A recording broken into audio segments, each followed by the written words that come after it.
Começa agora o programa Transição, a visão espírita para um novo tempo. Hoje, mais uma vez conosco, o Dr. Alberto Almeida. Como vai, Alberto? Muito bem, alegria de estar de novo diante dos telespectadores do programa Transição. Lembrando que o Dr. Alberto Almeida é médico homeopata e terapeuta transpessoal e tem o seu trabalho radicado lá na cidade de Belém do Pará, né, Alberto? Alberto, um outro tema hoje que nossos amigos de casa têm solicitado muito, né, é sobre a culpa e o auto-perdão. Então, o que vem a ser a culpa, Alberto? A culpa é uma experiência comum aos seres humanos no sentido dos ensaios que fazemos. Todos nós fazemos ensaios na vida de aprendizado. E quando fazemos um ensaio equivocado, nós nos ressentimos, experimentamos um desconforto porque não acertamos. Isso nós poderíamos dizer, assim, bem coloquialmente, que é a culpa, que pode tomar uma proporcionalidade negativa quando ela se torna excessiva e, portanto, tóxica. Eu me senti frustrado, decepcionado diante de um movimento que eu fiz, de uma atitude.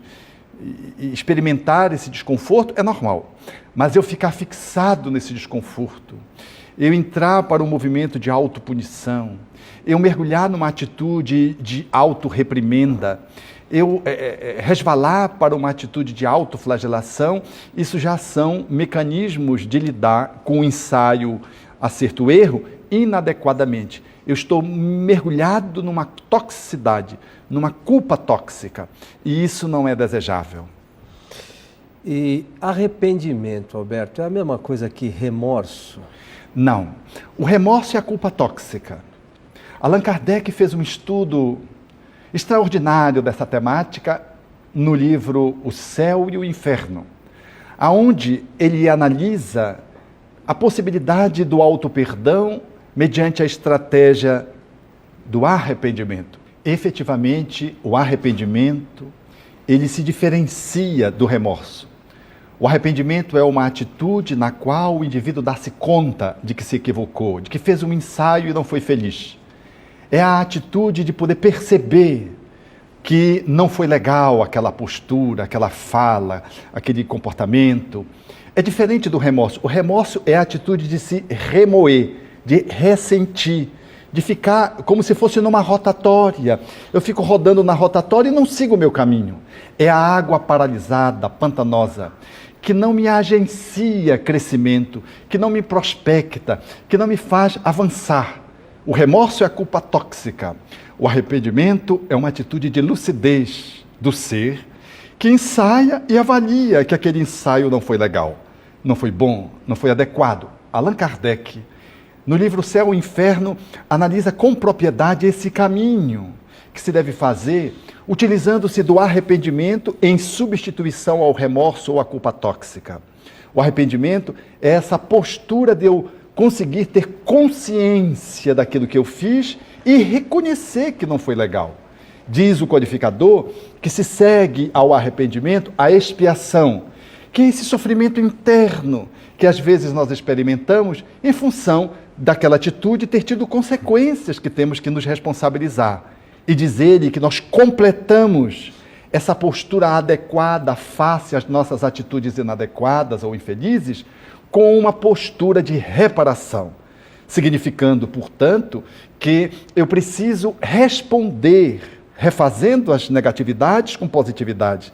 Eu preciso repor a verdade, eu preciso me retratar diante do outro, eu preciso refazer um caminho mal feito. Então, o arrependimento, seguido desse movimento de expiação e da reparação, ele substitui o remorso, que nada mais é do que essa culpa nociva que nos impede de caminhar e nos petrifica numa posição e que não nos permite que façamos o nosso movimento de aprendizado e de evolução consequente. E há pessoas que não sentem culpa, Alberto, em condição nenhuma? Há pessoas que estão desconectadas desse juízo, desse senso. São os psicopatas, os sociopatas. Eles estão tão desconectados de si mesmos que são capazes de matar a mãe e continuar vendo a televisão, sentado no sofá, e a mãe está morta. Eles cometem as piores atrocidades e não se dão conta, do ponto de vista da sua sensibilidade, de que cometeram um crime ao ponto de poderem se ressentir, de poderem ajuizar que fizeram uma atitude inadequada.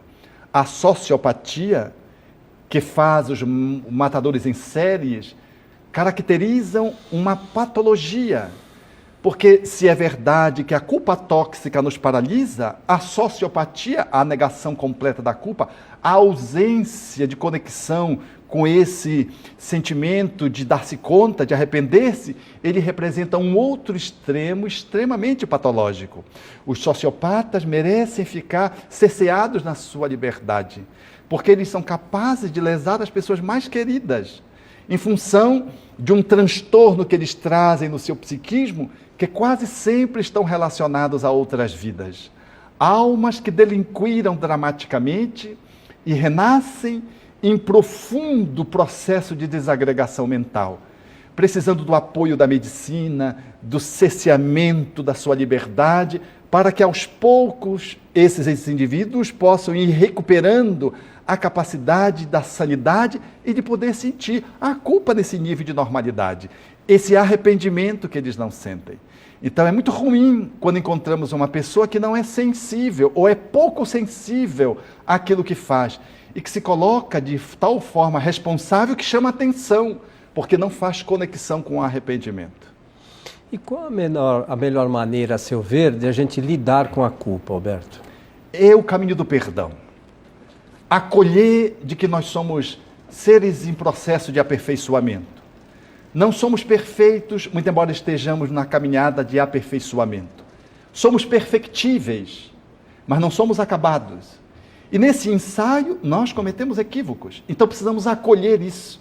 Toda experiência, erro, é uma experiência de aprendizado, que significa dizer lição, que significa dizer acervo de patrimônio conquistado na vivência experimentada, que me dá a chance de perceber que aquele jeito não é adequado, que me comportar, falar, escrever daquele jeito não faz sentido. Tratar o meu irmão, o meu filho, o meu pai, da forma que eu a tratei, não é a forma mais civilizada, não é a forma mais produtiva. Acolher a minha falibilidade e a possibilidade de aprender com o erro é a proposta de lidar com a culpa na perspectiva que o Espiritismo se nos desenha. É o processo de poder ser, com a dinâmica do equívoco, do discípulo que errou e agora aprende com o erro e da próxima vez não comete o mesmo erro. E aumenta o seu patrimônio evolutivo. Esse caminho é um caminho de, portanto, receber a experiência erro como um aprendizado e, pelo perdão, alargar a possibilidade da indulgência para consigo próprio, de ser mais tolerante consigo mesmo, sem ser conivente, e poder aprender com cada experiência, ampliando o seu patrimônio evolutivo, também com os acertos, mas igualmente com os erros que nós cometemos. Quando persistimos no erro, aí surge um descompasso. É o aluno que repete. Porque o aluno tirar uma nota baixa, ter uma dificuldade numa matéria é normal. Mas quando o aluno repete rebeldemente uma lição, menospreza, descuida-se, é relapso, aí surge um sofrimento. Esse mecanismo é um outro mecanismo que vai levar à necessidade daquele que está diante desse fato a fazer uma mobilização muito mais profunda de amor, porque o perdão é filho do amor, para poder criar novas chances de reparar aqueles erros que cometeu reiteradamente, repetidamente.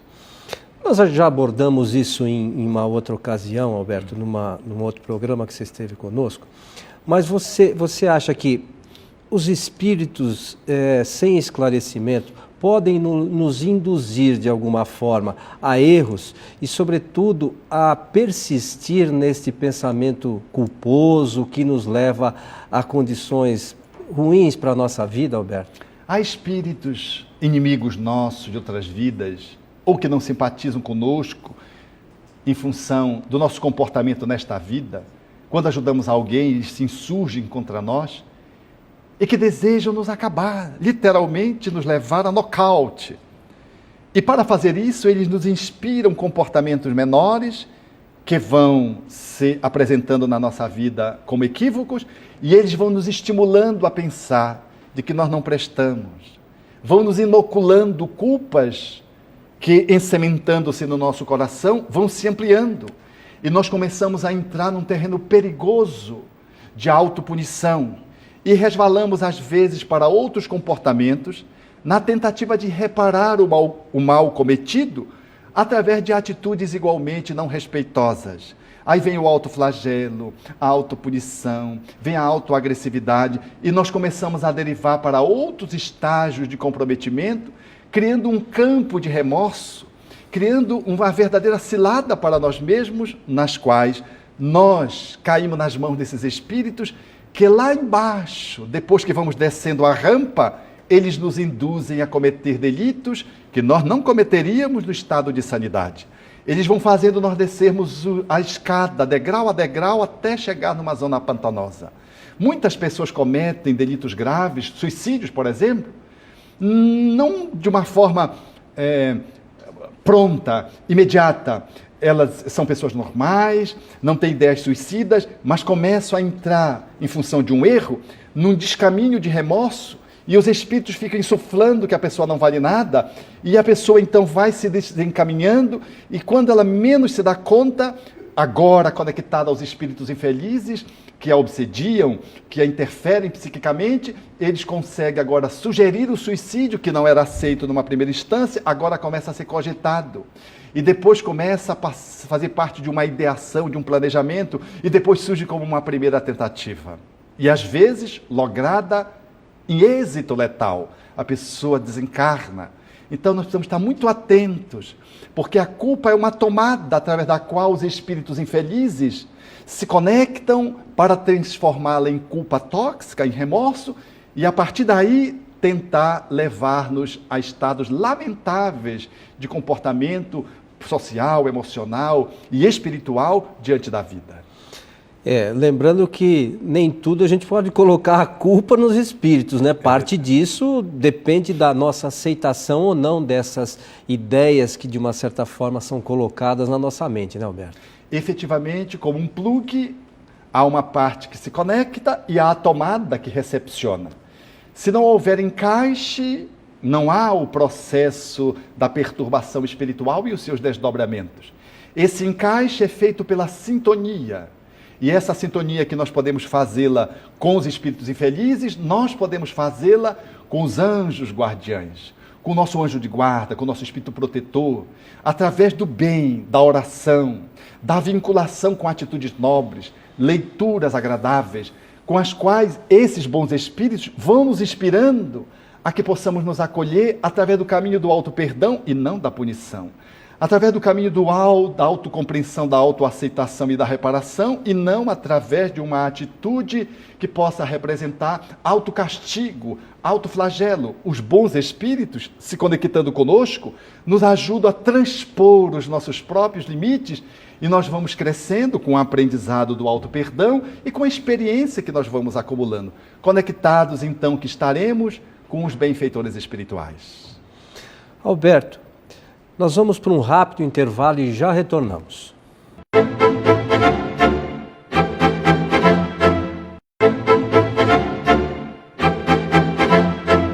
Estamos de volta com o programa Transição, hoje conversando com o Dr. Alberto Almeida, que está falando sobre a culpa e o auto-perdão. Alberto, no primeiro bloco nós falamos bastante sobre a culpa. Agora, seria interessante que você falasse um pouquinho sobre o que é o perdão.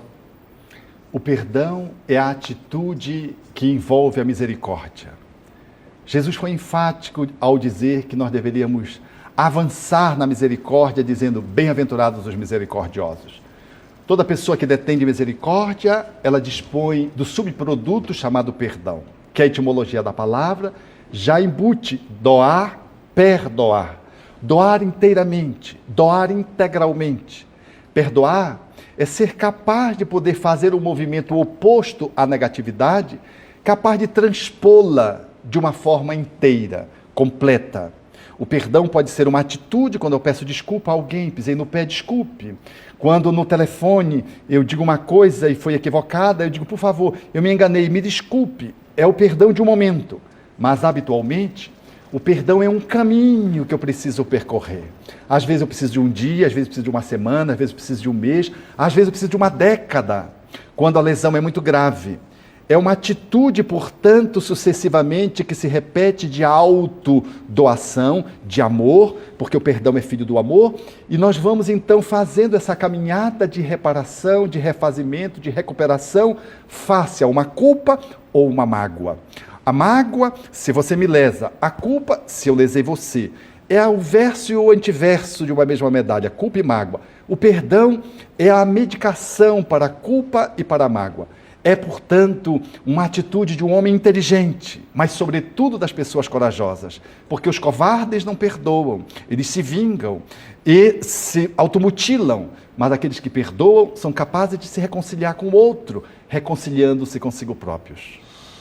E você comentou no bloco passado também sobre a ação dos espíritos, né, sobre os nossos pensamentos e sobre as nossas ações.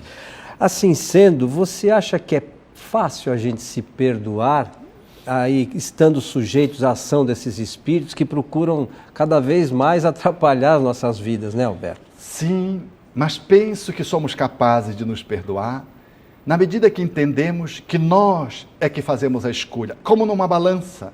As entidades infelizes tentam me influenciar para o mal e as entidades felizes para o bem. O meu livre-arbítrio me pende para um lado ou para o outro. A escolha é nossa pelo perdão. Não é difícil perdoar se a nossa escolha é pelo perdão. É difícil concluir o perdão, porque em sendo uma caminhada eu preciso persistir, me alongar, me entregar ao perdão, superar o meu orgulho, que é o grande obstáculo ao perdão, passar por cima do meu egoísmo ou transmutá-lo em caridade, quando ele se antepõe ao perdão, impedindo-me de me reconciliar com o outro. Mas ele, se representar a minha escolha, eu vou fazer o caminho que Jesus propôs quando assinalava: reconcilia-te com teu adversário enquanto estás a caminho com ele, para que ele não te entregue ao juiz, o juiz te entrega ao oficial de justiça e o oficial de justiça te encerre na prisão. O Espiritismo é uma doutrina fabulosa, porque analisa essa passagem de uma forma espetacular. O Espírito Emmanuel diz que a proposição de Jesus é a autorreconciliação primeiro, porque ele diz: reconcilia a ti com o teu adversário, é um segundo passo. Nós precisamos nos reconciliar conosco mesmos, fazendo o auto-perdão a base para o perdão ao outro. Se eu me reconcilio comigo mesmo, eu sou capaz de me reconciliar com o meu adversário, com o meu opositor, com aquele que se coloca na posição do inimigo. E eu preciso fazê-lo enquanto estou em marcha com ele, dentro do lar, no trabalho, na vizinhança, no condomínio, na escola. Eu preciso fazer isso, porque a fala de Jesus ela é emblemática. Porque se você não fizer isso, você será entregue ao juiz. O juiz é a consciência, que te entregará ao oficial de justiça. O oficial de justiça te encerrará na prisão e tu não sairás de lá até que tu pagues o último ceitil. É uma ideia da reencarnação embutido aí. O juiz pode ser Deus implantado em nós mesmos, na nossa própria consciência. Os oficiais de justiça são os benfeitores espirituais. Culpado, caindo em mim, eu peço aos espíritos amigos que me ajudem a recompor-me. E eles me ajudam, colocando-me na prisão, entre aspas, num novo corpo, para que eu ali repare as minhas faltas. Quantas pessoas reencarnam num corpo mutilado, com uma oligofrenia, com uma hidrocefalia, com autismo. São criminosos que não se reconciliaram consigo, nem com a sociedade, nem com o outro. Entregue-se a si mesmos diante da consciência cósmica, arrependem-se, são entregues aos oficiais de justiça, que são os benfeitores espirituais, eles conduzem à prisão, que é o novo corpo, até que aquele ser repare a sua falta, esgote todo o seu processo de reparação. Vejam que visão bela. Às vezes, a prisão é reencarnar e ter como filho o meu inimigo do passado, e eu preciso resgatar, através de uma relação difícil, uma pendência que ficou na outra posta, e que eu negligenciei, e agora eu sou chamado até o último centavo a devolver pelo meu filho a lesão que eu lhe perpetrei. Por isso, o perdão é uma escolha que Jesus nos propôs, que começa pela autorreconciliação e vai ao encontro do outro. Se o outro não quiser, aí já é uma escolha do outro, mas eu estou em paz com a consciência e preciso fazer enquanto estou ao lado do outro. Telefone para aquele com quem você está com dificuldade. Faça uma carta, passe um e-mail, mande um torpedo e comece esse caminho da reconciliação enquanto você caminha com ele. Não espere uma outra vida, faça isso já, nessa vida. E aquele que não consegue perdoar, Alberto? Às vezes há dramas com ele que são tão intensos, tão gigantescos, que é muito difícil perdoar num tempo curto. Um pai que vê a sua filha violada, uma mãe que vê o seu filho acidentado por alguém que estava alcoolizado, avançou, por exemplo, na calçada e lesou letalmente o seu filho. Dramas de uma calúnia que corrompe um profissional que nunca mais consegue se colocar no mercado de trabalho em função de uma calúnia. Quantos processos dramáticos são tão graves que, se o espírito não é um espírito muito superior, ele precisa de tempo para estabelecer o perdão. Mas ele não pode desistir, porque a dor foi muito grande, a lesão foi muito imensa, ele precisa treinar o perdão, através de pequeninos atos. Em psicologia a gente chama treinar em terreno neutro. Eu não posso fazer o enfrentamento da pessoa, eu faço lateralmente com outras. Eu não posso me auto-perdoar. De pronto, eu começo, mediante perdõezinhos, pequenas atitudes, a ir ampliando a minha capacidade de autodoação, para que um dia eu possa avolumar uma competência de amor capaz de fazer face àquela demanda que foi muito intensa, aquela dor que foi gigantesca. Porque só os espíritos nobres, diante das graves lesões, conseguem perdoar incontinente. Aqueles que pertencemos à condição do homem comum, precisamos de um tempo. E às vezes nós não conseguimos perdoar, não conseguimos nem ouvir falar. Então nós precisamos ter indulgência conosco, mas não desistirmos do perdão. Porque o perdão é bom para quem perdoa, não é bom para quem é perdoado. Quem é perdoado às vezes nem aproveita, comete o mesmo equívoco com outra pessoa. Mas quem perdoa é como se oferecesse flores. Quem oferece flores está sempre perfumado, mas quem recebe pode jogar as flores no lixo. Então, a nossa atitude de perdoar é daquele que vai se beneficiar pelo ato de exercer o perdão ao outro ou a si mesmo. Nunca desistir de perdoar. Se não conseguir fazer face, vai experimentando, usando mecanismos outros substitutivos, vá treinando perdõezinhos, como se faz um maratonista, que treina todos os dias para um dia fazer o enfrentamento de uma grande competição. E quais são as sugestões de Jesus para o perdão, Alberto? Jesus é magnífico, porque ele coloca o perdão em dois patamares. Ele inicia colocando o perdão, por exemplo, na oração dominical da cristandade, quando diz: Pai, perdoa-me à medida que eu for perdoando aqueles que me têm ofendido. Para que pudéssemos não perder de vista que perdão não é uma coisa dramática, que não são os grandes momentos só que nós somos chamados ao perdão, que o perdão é uma necessidade do cotidiano. Todos os dias nós nos magoamos, nos ferimos, magoamos alguém. Todos os dias deveríamos fazer o balanço do dia e telefonar para refazer o caminho, pedir desculpa para um companheiro, dizer: eu tratei mal você, ou então eu disse isso, ou então ir ao encontro de uma pessoa e dizer: puxa, eu me senti magoado com o que você me disse. É uma necessidade do cotidiano, como o pão de cada dia. O perdão, colocado nesse nivelamento, significa dizer que nós temos que nos exercitar no amor todos os dias, nas pequenas alfinetadas, com o filho, com a esposa. Antes de adormecermos, vamos ao quarto do filho e diz: meu filho, você me desculpe, mas naquele momento eu fui muito agressivo com você. Ou então com a parceira, dizer: meu bem, vamos fazer as pazes. Não dormir um de costas para o outro, porque não é bom nem para um, nem para o outro. Outro dia eu vi um casal assim, um ficou esperando o outro dormir e ambos ficaram acordados. Aí um de repente ia ao banheiro, voltava, e o outro lá, de costas. Aí o outro esperava esse que voltou do banheiro dormir, que não dormia, depois levantava e ia tomar um copo d'água, depois voltava e deitava. Chegou de manhã, Eles concluíram os dois, depois de passar uma noite sem dormir, que os dois não tinham conseguido dormir, que ficavam um esperando o outro dormir, achando que ela só estavam sofrendo de insônia. E contrataram, nunca mais vamos dormir aborrecidos um com o outro. A gente limpa no mesmo dia, como dizia Jesus, a cada dia basta o seu mal. Então nós precisamos estar equacionando essas questões no cotidiano. Mas Jesus propõe uma outra modalidade de perdão, quando fala de que Deus nos perdoa, né? Pai, perdoa-nos. Quando ele fala que Pai nos perdoa, ele está falando de um outro perdão, é o perdão do lato sensu. Porque Deus não se magoa, não se machuca. Esse perdão que Jesus está propondo é o amor incondicional posto. Ou seja, nenhum filho consegue de tal modo lesar as leis de amor que o pai não dê uma nova chance. Deus está incondicionalmente dando novas chances. É o perdão no sentido do lato sensu da palavra. De alguém que não se magoa, um ser humano, não Deus, e o outro tenta lhe lesar, e ele sempre oferece novas oportunidades, sem ser conivente com o erro.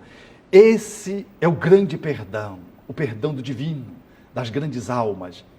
Nós estamos ainda no perdão do estrito sensu. A gente se magoa, fica fazendo um trabalho de auto-perdão, a gente lesa o outro, não consegue se perdoar, fica chateado com a gente mesmo, uma semana, às vezes um ano, para fazer a reconciliação com um filho que a gente magoou, que a gente agrediu.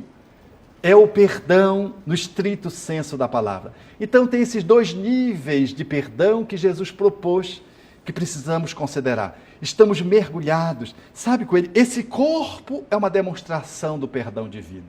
O teu corpo é uma demonstração de que Deus te perdoa, dando a oportunidade de continuares o aprendizado, continuares a crescer. Muito embora a gente tenha feito tantas falcatruas, se equivoque tanto, mas Deus não nos abandona, sempre nos dá a oportunidade. É verdade que as oportunidades são correspondentes às nossas responsabilidades. Quem comete um delito não tem o mesmo nível de liberdade. Quem quebra um carrinho, o pai não dá o mesmo carrinho quando ele quebra o filho pela terceira vez. Dá uma sanção. Então o divino, à medida que nós vamos cometendo equívocos, nós vamos ficando cerceados pela lei. E esse desconforto, que é a dor, nos chama a necessidade de nos auto-perdoarmos, reparando-nos ou reparando nos outros, para ganhar novamente a liberdade cósmica. E o Espiritismo, em que pode nos auxiliar nesse sentido, Alberto? Abrindo-nos espaço para dizer que somos aprendizes da vida. Todos nós. Não desista de você, porque às vezes você tem dificuldade e comete erros repetidos numa mesma área.